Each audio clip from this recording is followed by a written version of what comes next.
Kala ko dati yung buhay namin puro lang kamalasan, kasabay ng pagpasok ko sa mundo ng paangasan. Pero ayos lang kasi ito ang gusto kong lakaran. Nagulat sila nung biglang lumipad yung akala nilang basahan. Teka muna, dangan-dangan, wag masyadong malakas. Pumuputok na sa loob kasi maraming palabas. Baka meron dyang galit pero hindi lang nila malabas. Hindi kasi ako makasarili kaya pati sila hindi nila pataas. Teka, ang dami nagbago, ugali pati na mukha mo. Ganyan na ba yung mga dapat gawin para mahalin ng mga tao?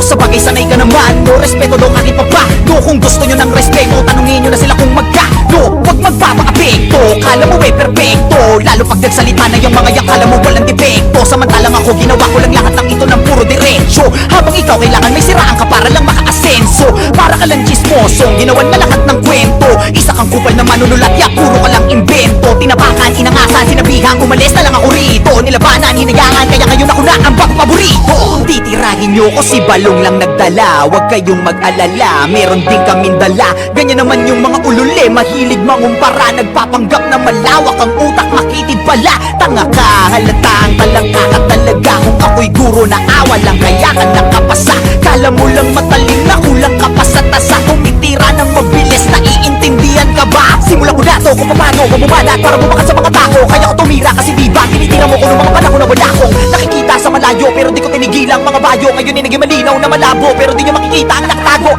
Kala mo yung na di patapos, mga tira ng dila ko di patapon. Nakapila ka di ba, halika ngayon para malaman nila yung kuting sa leon. O siya, sige na, malakas ka na nun. Dapat alam mo na yung panahon, samantalang ako isa na yung mabaon. At alam ko na rin bumalik pa ako. Gusto kong magpahinga sa industriya na parang ang hirap ng huminga. Gusto kong magpahinga sa industriya na parang ang hirap ng huminga. Kulang tong 44 para makwento ko pa lahat ng tunay na nangyari, gagawing pelikula. Kulang tong 44 para makwento ko pa lahat ng tunay na nangyari, gagawing pelikula. Manood ka. Manood ka.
Nawalan ng gana sa hip-hopan, buto matagal nang nalipasan. Mas okay sa kalikasan, puro lang kaginhawaan. Kayo puro na lang pasikatan, gamit ang issue yung kabilaan. Yan ang nais kong maiwasan, yung nasana kayong pakitaan. Matagal ding di nagluto, sana'y makain ninyo. Malamang sa malamang manghang na naman ng maihain ko. Yung may bahaw, sapaw pa sa mga bagong saing ko. Aking kinamay ang pagsulat, malamang ay panin sa'kin to. Kasi kita mga bata, sigurado pa rin mas malaki ang kita ko. Pagka-pick ka bro, pasakit ka pala, magaling na ako. Matas yunado, walang amo, wala El Chapo. Hanggang di man yun na maging magaling na pa rin. Kaya marating pagka mga tira, manghihina, puta wala impacto. Hindi na kailangan malasing pa ako, dahil matagal naman lang kita bisado. Tumating na panahon nakarolex na ako, habang nakasuot pa din sa iyong riskasyo. Kumusta yung tinatago mong inggit? Di makatigayat, pamihado ng misyado. Talentado kasi saro, palit tayo ng estado.